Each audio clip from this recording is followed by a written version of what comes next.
Mä syön kohta, niin mä voin mennä kävelylle. Leevi, ala jo syömään.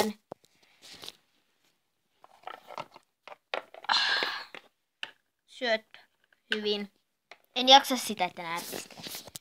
Joo, mä syön. No niin, mä söin. Mä menen kävelylle. Joo. Heippa. Leevivaistoni kertovat, että Leevi menee kävelylle, joten minäkin menen, koska Leevi on tavallaan minun poikaystäväni, koska rakastan häntä.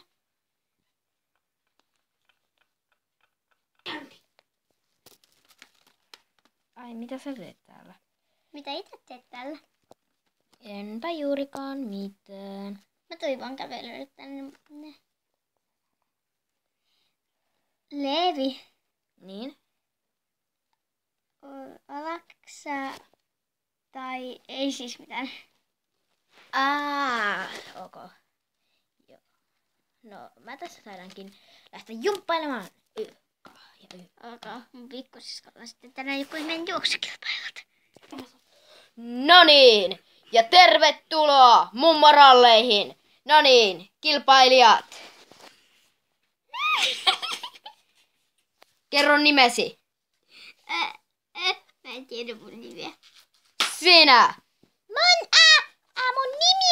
Mun nimi on Yellow. Tarkoitat siis Yellow. Yellow! Selvä. Aloitetaan mummorallikilpailut.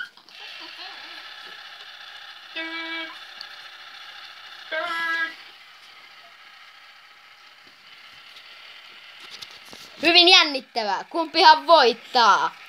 Onkohan tässä ollenkaan minkäännäköistä selvyyttä, kumpi on johdolla? Selvästi tasapeli on tulossa. Huomaatteko? Ei tarvi huomata. Mummoralli päättyy kohta!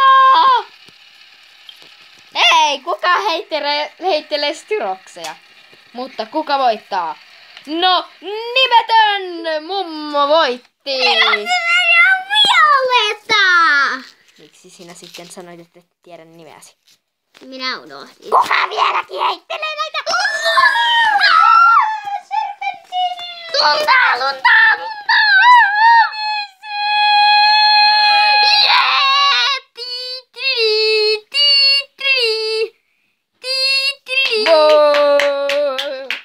Miksi te sano muu? Mun olis pitänyt voittaa. Mun vuokki puhua. Mä oon maailman mestari. Mä oon voittaja. Katsokaa se.